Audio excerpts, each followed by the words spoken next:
ഇന്നൊരു ബോപ്പ പേപ്പർ സ്ക്വിഷ് ഉണ്ടാക്കാം കേട്ടോ. അപ്പോൾ വെറും സ്ക്വിഷീസ് അല്ല, പെണ്ണ് വരുന്ന ഒരു സ്ക്വിഷും കൂടിയാണ്. അതിനായിട്ട് ഒരു ചെറിയൊരു പീസ് പേപ്പർ എടുക്കുക. പിന്നെ നമുക്ക് ഇഷ്ടമുള്ള മാർക്കറോ ബ്രഷ് പെനോ എന്തെങ്കിലും ഉണ്ടെങ്കിൽ നിങ്ങൾക്ക് ഇഷ്ടമുള്ള കളറൊക്കെ വെച്ചിട്ട് അതൊന്ന് ഫില്ല് ചെയ്ത് കൊടുക്കുക. നെക്സ്റ്റ് ആ ബബിൾസ് ഉണ്ടല്ലോ, അപ്പോൾ അതൊന്ന് വരയ്ക്കാനായിട്ട് ഞാൻ ബ്ലാക്ക് മാർക്കറാണ് എടുക്കുന്നത്. എന്നിട്ട് താഴെ ഒന്ന് ഫില്ല് ചെയ്ത് കൊടുക്കുന്നുണ്ട്. നെക്സ്റ്റ് ഒരു വൈറ്റ് ജെൽപ്പൻ എടുക്കുക. ഇത് വേണമെന്ന് വലിയ നിർബന്ധമൊന്നുമില്ല.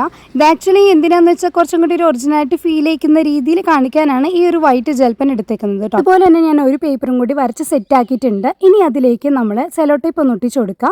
അതിനുശേഷം നമ്മൾ ഒരു സൈഡ് എക്സസ് ആയിട്ട് വന്നിട്ടുണ്ടെങ്കിൽ അതൊന്ന് കട്ട് ചെയ്ത് കൊടുക്കുക. എന്നിട്ട് ഇതുപോലത്തെ ഒരു ചെറിയൊരു ബോട്ടിൽ എടുക്കുക. ഫെവിക്കോളിൻ്റെ ബോട്ടിലാണെങ്കിൽ കുഴപ്പമില്ല, എൻ്റെ കയ്യിൽ വാർണിഷിന് ഒരു ബോട്ടിൽ ഉണ്ടായിരുന്നു, അപ്പോൾ അതാണ് എടുത്തേക്കേണ്ടത്. എന്നിട്ട് നമ്മുടെ ഈ പേപ്പർ ഉണ്ടല്ലോ അതൊന്ന് റോൾ ചെയ്തിട്ട് അവിടെ നിന്ന് ഒന്ന് ഒട്ടിച്ചെടുക്കുമ്പോൾ അധികം ടൈറ്റ് ആവാൻ പാടില്ല. കാരണം നമുക്കത് സ്ലൈഡ് ചെയ്യുമ്പോൾ ഇതുപോലൊക്കെ വരണം. അപ്പോൾ അധികം ലൂസ് ആവാനോ അധികം ടൈറ്റ് ആവാനൊന്നും പാടില്ല. പിന്നെ താഴത്തെ ഭാഗം ഒന്ന് കവർ ചെയ്ത് കൊടുക്കാൻ വേണ്ടിയിട്ട് അതേ സൈസിൽ തന്നെ ഒരു റൗണ്ട് ഷേപ്പിലൊന്ന് കട്ട് ചെയ്തെടുക്കാം. ഏത് കളറാണോ നമ്മൾ താഴെ അടിച്ചു കൊടുത്തത് ആ സെയിം കളർ തന്നെ വെച്ചിട്ട് ഇവിടെ നിന്ന് ഫില്ല് ചെയ്ത് കൊടുക്കുന്നുണ്ട്. എന്നിട്ട് നമ്മൾ സെലോ ടേപ്പ് വെച്ചിട്ട് ഒരു സൈഡ് മാത്രം കവർ ചെയ്തിട്ട് അത് നമ്മുടെ ബോബ സ്ക്വിഷ് ഉണ്ടല്ലോ അതിലേക്കൊന്ന് നമ്മൾ ഒട്ടിച്ചെടുക്കുന്നുണ്ട്. എന്നിട്ട് ഈ ബോർഡിൽ നിന്ന് നമ്മളിന്ന് സ്ലൈഡ് ചെയ്യുക. അപ്പോൾ നമുക്ക് ഇതുപോലെ കിട്ടും. ഇനി ഈ ഹോൾസിലേക്ക് നമ്മൾ കോട്ടൺസോ അല്ലെങ്കിൽ നമ്മുടെ പില്ലോ സ്റ്റഫ്സ് ഉണ്ടല്ലോ അതൊന്ന് വെച്ചിട്ട് ഫില്ല് ചെയ്ത് കൊടുക്കുക. എന്നിട്ട് ഈ ഒരു ഭാഗം കൂടി നമ്മൾ കവർ ചെയ്യാൻ വേണ്ടിയിട്ട് സെയിം സൈസിൽ ഒരു പേപ്പറും കൂടി എടുത്തിട്ടുണ്ട്. എന്നിട്ട് നമുക്ക് പെന്ന് വെക്കണമല്ലോ, അപ്പോൾ അതിനായിട്ട് ഒരു ചെറിയൊരു ഹോളും കൂടി ഇട്ട് കൊടുത്തിട്ടുണ്ട്.